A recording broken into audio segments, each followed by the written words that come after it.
Regarde ton alliance, Seigneur, ne délaisse pas sans fin l'âme de tes pauvres. Lève-toi, Seigneur, défends ta cause, n'oublie pas le cri de ceux qui te cherchent.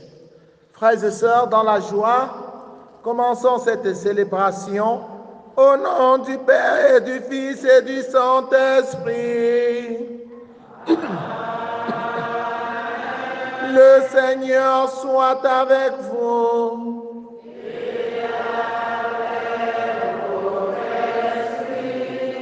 Nous célébrons en communion avec l'Église universelle le 19e dimanche ordinaire de l'année A. En ce jour, le Seigneur nous rassure. Confiance, n'ayez pas peur, c'est moi. Chers frères et sœurs en Christ, nous allons prier avec Marie-Thérèse Matteux qui rend grâce au Seigneur pour ses multiples bienfaits. Nous allons prier avec David et Anne Hill pour leur intention personnelle. Nous allons prier pour les jeunes qui offrent à Dieu leurs projets à venir. Nous allons prier pour tous les malades. Prions particulièrement pour le grand pèlerinage diocésain qui va se dérouler demain dans notre diocèse sur le site de la nouvelle cathédrale. Prions pour que le Seigneur augmente notre foi. Entrons dans cette célébration en reconnaissant que nous avons péché et en demandant pardon.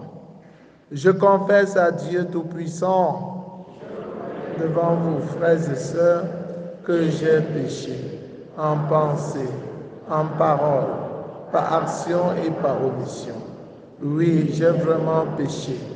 C'est pourquoi je supplie la bienheureuse Vierge Marie, les anges et tous les saints, et vous aussi, mes frères et sœurs, de prier pour moi le Seigneur notre Dieu. Que Dieu Tout-Puissant nous fasse miséricorde, qu'il pardonne nos péchés et nous conduise à la vie éternelle.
Prions le Seigneur. Dieu éternel et tout-puissant, comme l'enseigne l'Esprit Saint, nous pouvons déjà t'appeler du nom de Père. Fais grandir en nos cœurs l'esprit d'adoption filiale, afin que nous soyons capables d'entrer un jour dans l'héritage qui nous est promis.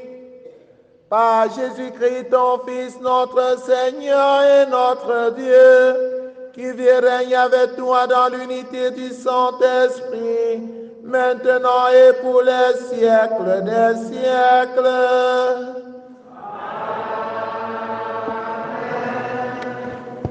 Première lecture du premier livre des rois, chapitre 19, versets 9 et 11 à 13.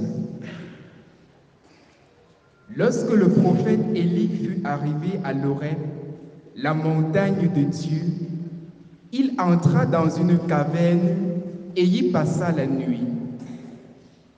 La parole du Seigneur lui fut adressée. Sors dans la montagne et tiens-toi devant le Seigneur, car il va passer. À l'approche du Seigneur, il y eut un ouragan si fort et si violent qu'il fendait les montagnes et brisait les roches. Mais le Seigneur n'était pas dans l'ouragan. Et après l'ouragan, il y eut un tremblement de terre, Mais le Seigneur n'était pas dans le tremblement de terre.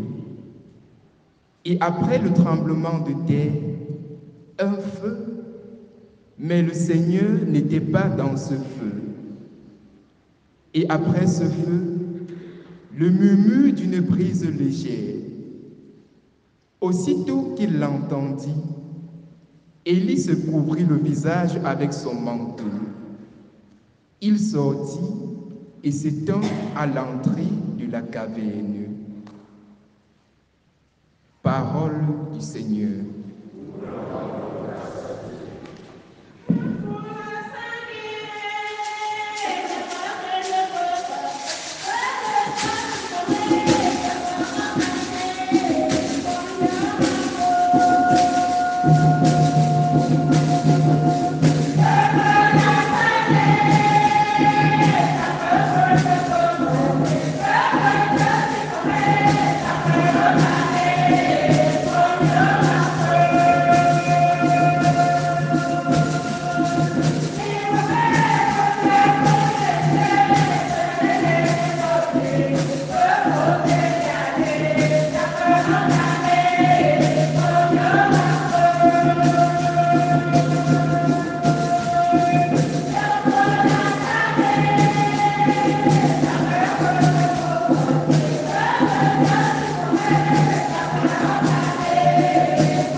Deuxième lecture de la lettre de Saint Paul, apôtre aux Romains, au chapitre 9, les 5 premiers versets.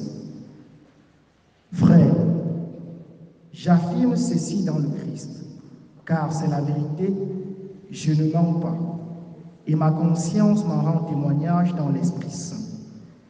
J'ai dans le cœur une grande tristesse, une douleur incessante. Pour les Juifs, mes frères de race, je souhaiterais même être maudit, séparé du Christ. Ils sont en effet les fils d'Israël, ayant pour eux l'adoption, la gloire, les alliances, la loi, le culte, les promesses de Dieu. Ils ont les patriarches, et c'est de leur race que le Christ est né, lui qui est au-dessus de tout, Dieu béni éternellement.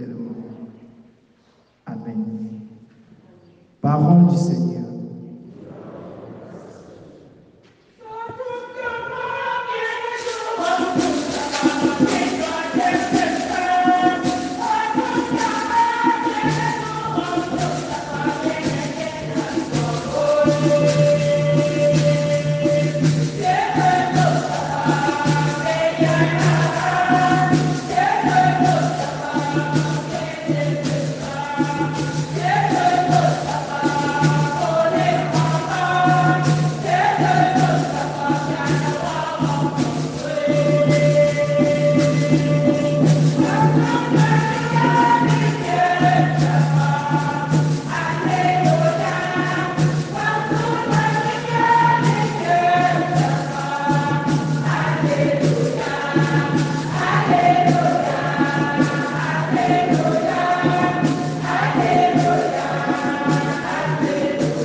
Le Seigneur soit avec vous.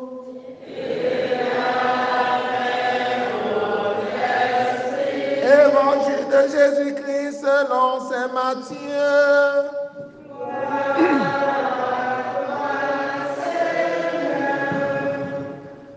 Aussitôt, après avoir nourri la foule dans le désert, Jésus obligea les disciples à monter dans la barque et à le précéder sur l'autre rive pendant qu'il renverrait les foules.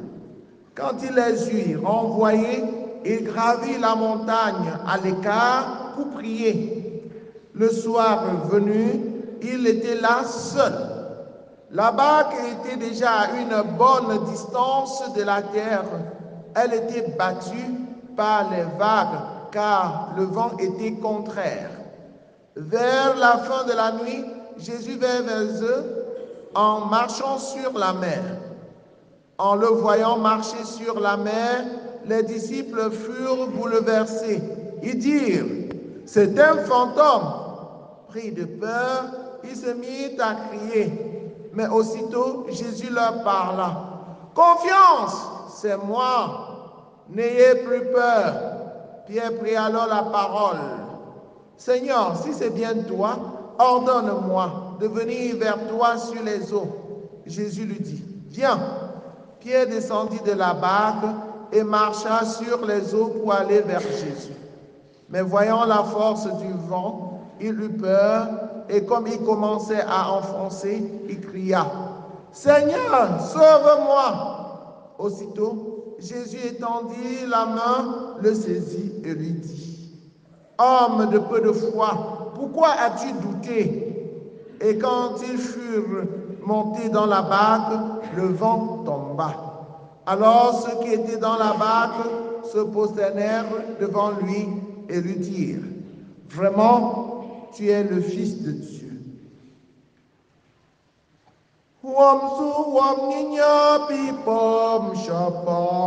Alléluia.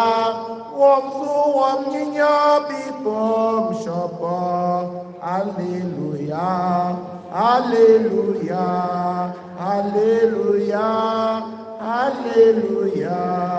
Alléluia.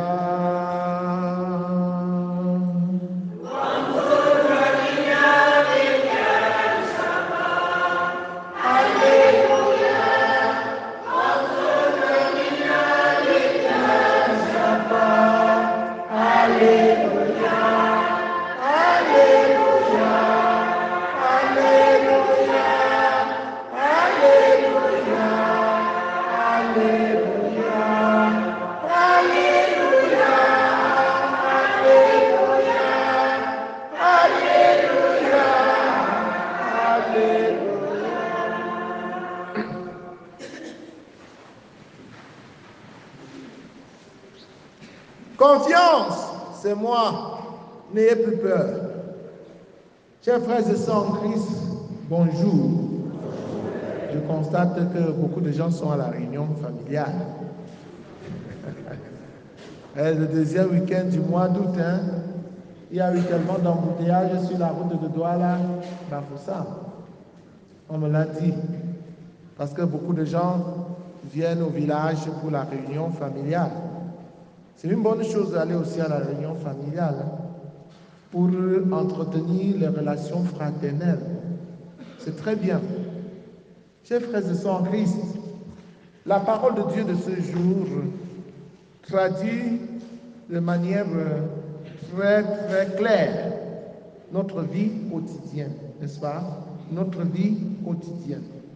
Et même le contexte ambiant de notre pays aujourd'hui. Nous sommes entourés des vagues. Les vagues nous secouent. Les vagues nous secouent. Il n'y a personne dans la vie qui peut dire qu'il n'a pas encore connu des moments de peur, des moments de danger dans sa vie. Les dangers sont de plusieurs formes. Il y a même le danger économique, la peur. À la veille de la rentrée, les parents se posent la question de savoir comment ils vont faire. À moins de 2 jours, ils n'ont pas encore inscrit les enfants. Est-ce qu'ils vont fréquenter cette année? Les temps sont durs. Tu as prêté l'argent quelque part, tu as emprunté l'argent quelque part et tu ne parviens pas à rembourser. L'échéance est en train d'arriver. Tu fais comment? Et les gens disent que celui qui t'a prêté l'argent est un sorcier. Si tu ne rembourses pas, ta vie est en danger. Et nous sommes en permanent danger, perpétuel danger au Cameroun maintenant. La violence a gagné le terrain partout. partout.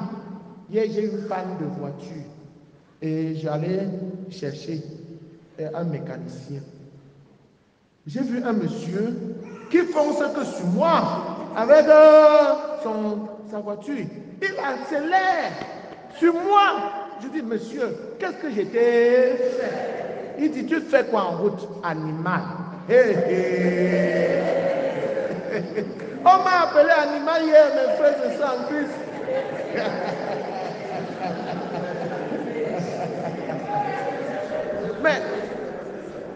Mais c'est grave. C'est grave. Vivre au Cameroun aujourd'hui, c'est prendre les risques. On ne sait plus qui est qui. Où on mange quoi? Où on mange quoi? C'est la violence partout. Ils foncent sur moi. Si je n'avais pas fui, ils m'auraient tué. Hier, dans la nuit, ma maman m'a appelé à 2 heures pour me dire que les voleurs viennent de lui rendre visite. Ils ont tout volé à la maison. Mais c'est grave. Notre vie est en danger au Cameroun maintenant. On a la peur de la réussite. Les enfants fréquentent comme ça là. Ils ne savent même pas où ils vont partir. Oh, n'en parlons plus des motos taximans. Hein. Ils ont une maladie de balancer les mains. Ils sont toujours en train de faire parce qu'on est débordés. N'est-ce pas la maladie, les maladies multiformes.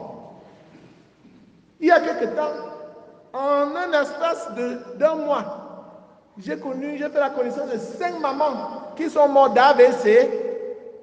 Elles sont mortes d'AVC. D'où vient cela?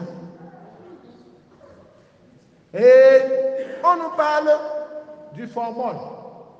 Qu'on injecte le formol partout. Toi, pour anticiper la maturation du plantain, la maturation des pastèques. On dit qu'on injecte le formol même dans la viande. On est où finalement? On se pose cette question. Tu fuis le danger te suit. Notre pays est en ballottage. Les vagues. On tue au nord-ouest, au sud-ouest. Ce n'est pas seulement là-bas qu'il y a la guerre.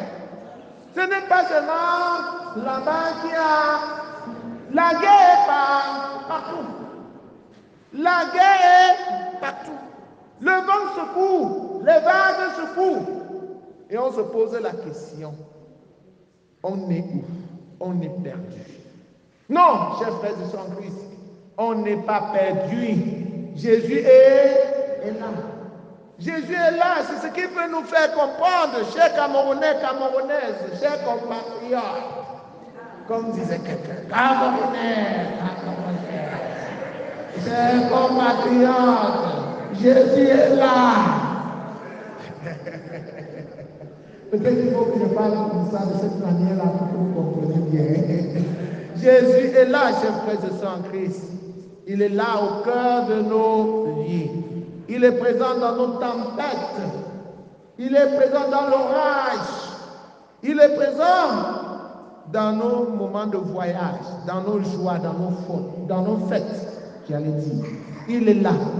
Si Jésus nous laissait un seul moment, c'est que je ne suis plus là. C'est que le monsieur a foncé sur moi hier. Et vous ne parlerez plus de votre curé qu'au passé.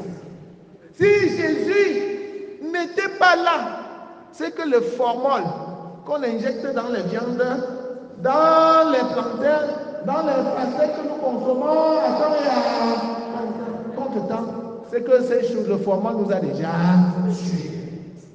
Si Jésus n'était pas là, chers frères et sœurs en Christ, c'est qu'il y a déjà des fous au Cameroun. Il y a tellement de situations. Si Jésus n'était pas là, c'est que le Cameroun s'est déjà brûlé. parce qu'il a toutes les raisons. Mais Jésus est là pour calmer les vagues. Jésus est là pour calmer les vagues, le vent contraire. Jésus est là. C'est lui qui nous invite à chanter ceci. Tu es là au cœur de nos vies. Et c'est toi qui nous fais vivre. Tu es là au cœur de nos vies. Bien vivant, oh Jésus, dans le secret de nos temps, est-ce que Jésus est là, dans les matins de nos promesses,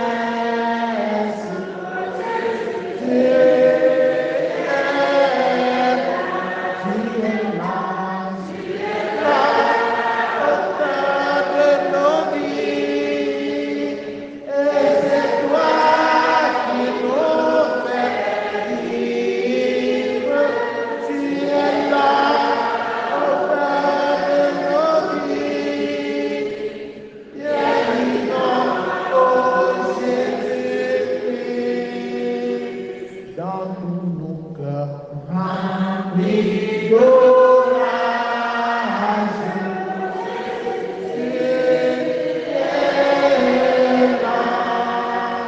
Au plein milieu de nos tempêtes, Jésus, tu es là, au cœur de nos vies, et c'est toi qui nous fais vivre. Tu es là, au cœur de nos vies, bien vivant, oh Jésus-Christ. Voilà notre conviction, chers frères et sœurs en Christ. Jésus est présent au cœur de notre vie. N'ayez plus peur, confiance, Jésus est présent. Jésus venait de nourrir des milliers de foules et il a demandé à ses apôtres de le retrouver sur l'autre bord. Et pendant ce temps, il partait prier. Mais au cœur de la nuit, ses disciples et ses apôtres sont en danger sur la mer à cause du vent contraire. Ça secoue, ça secoue. Et alors, ils ouvrent les yeux, ils voient quelqu'un qui est en train de marcher sur les eaux. Non seulement le vent secoue, non seulement il y a le vague, voilà encore quelqu'un qui marche sur les eaux. Du jamais vu. Ils sont donc coincés de tous les côtés. C'est un fantôme. Comment faire pour fuir le fantôme?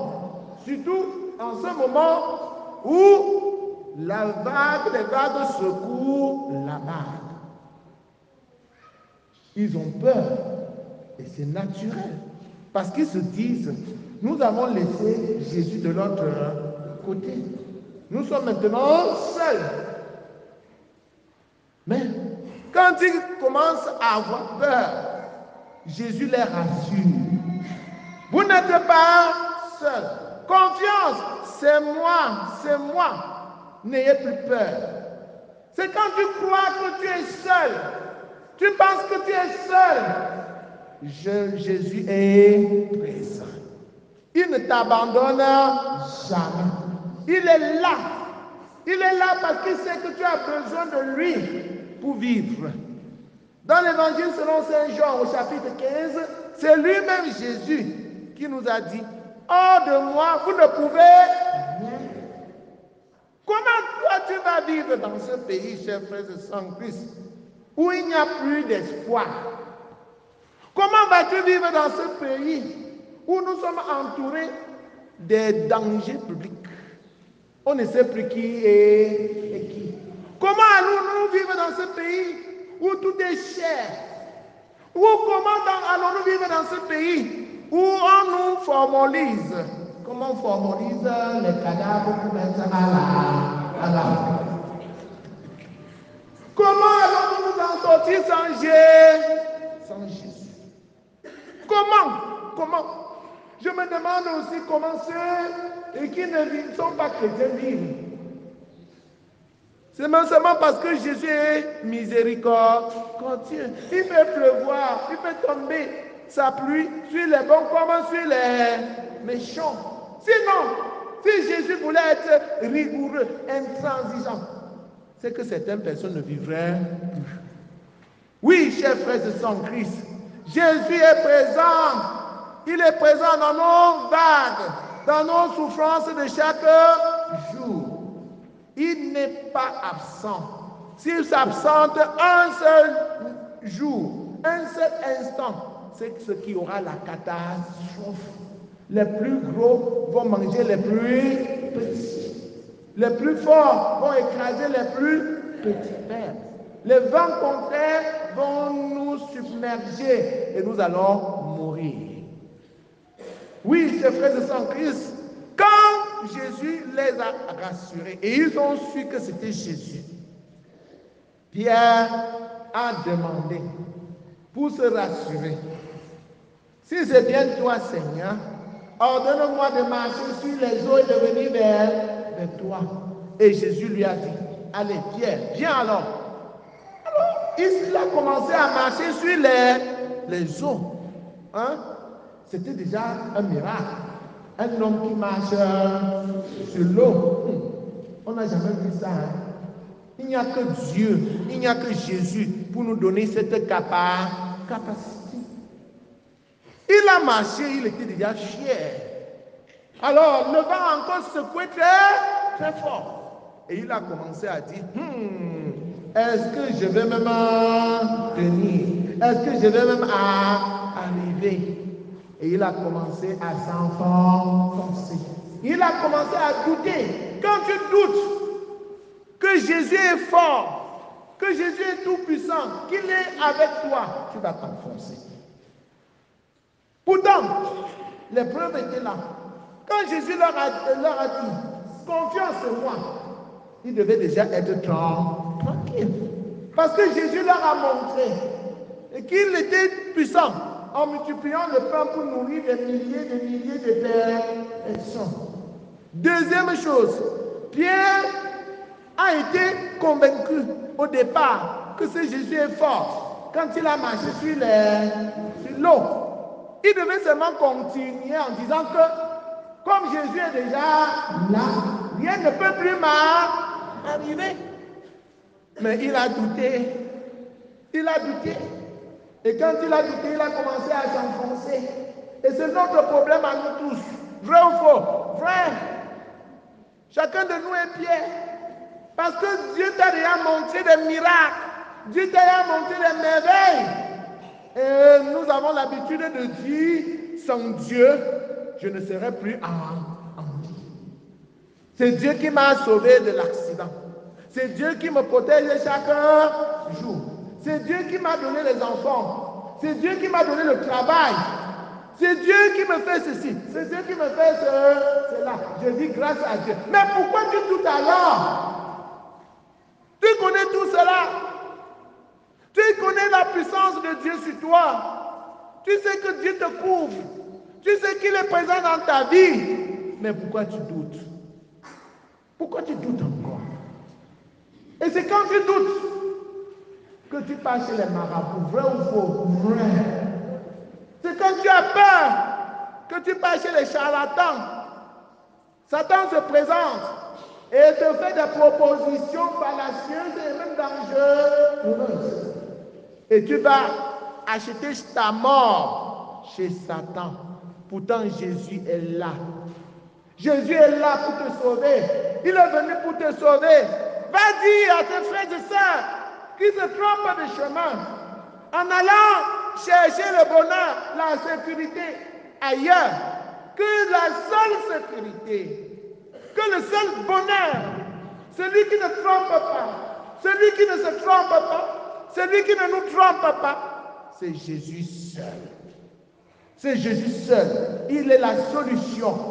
Il est l'assurance maladie, assurance, même après la mort. Il nous introduit dans la vie éternelle. Ne cherchons plus notre sécurité ailleurs. Nous allons chez les hommes chercher cette sécurité. Nous allons seulement nous perdre.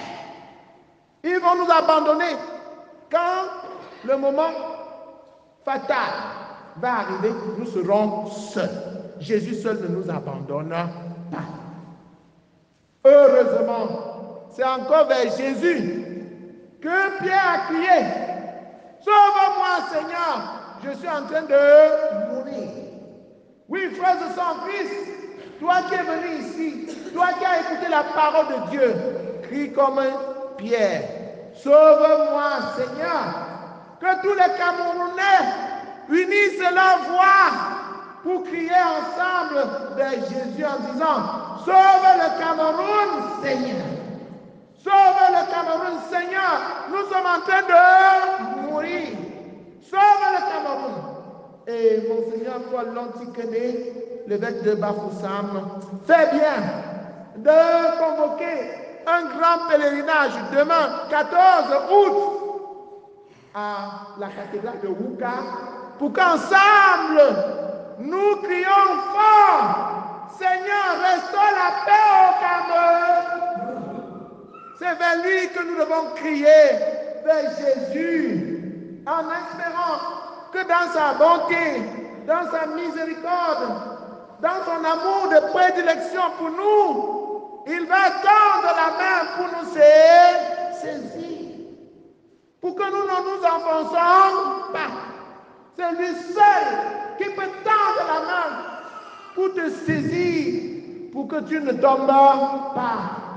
Abandonne-toi donc à lui. N'aie plus peur. Confiance. Jésus est présent dans ta vie. Jésus est présent dans ta vie. Toi, le jeune qui n'a plus d'issue. Selon les hommes, Jésus peut faire quelque chose. Il peut transformer ta vie. Il peut changer. Crois en ce Jésus. Il te maintiendra debout. Si tu mets ta confiance en Jésus, ton Sauveur, il te maintiendra debout. Il te maintiendra debout. Oh. Il te maintiendra debout. Si tu mets ta confiance en Jésus, ton Sauveur, il te maintiendra debout.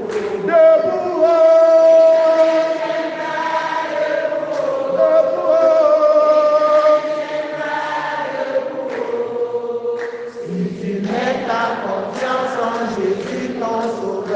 Il te maintiendra debout.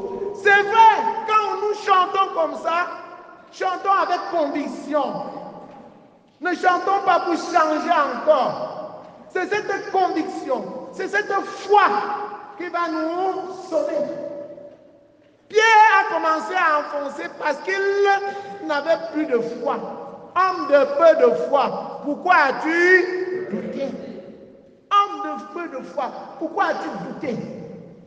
Chers frères et sœurs en Christ, ne doutons plus. Ne faisons plus comme des Juifs à qui Dieu a donné l'héritage et ils n'ont pas accueilli. Jusqu'aujourd'hui, ils attendent un sauveur. Alors que le sauveur, Jésus, est déjà venu. Ils ne l'ont pas accueilli. Jésus est juif. Le salut vient des Juifs. Mais les Juifs n'ont pas accueilli ce salut. Ne sois pas un chrétien qui n'accueille pas Jésus. Un chrétien qui n'accueille pas Jésus, c'est un chrétien qui laisse Jésus pour aller encore chercher la sécurité ailleurs. C'est trop laid.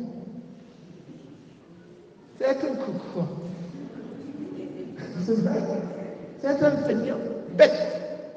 Que quelqu'un te montre qu'il t'aime et qu'il est mort pour toi et qu'il est vainqueur, qu'il est fort et tu le laisses pour aller encore chercher ailleurs. tu pars chercher chez les marabouts, tu pars chercher dans les sociétés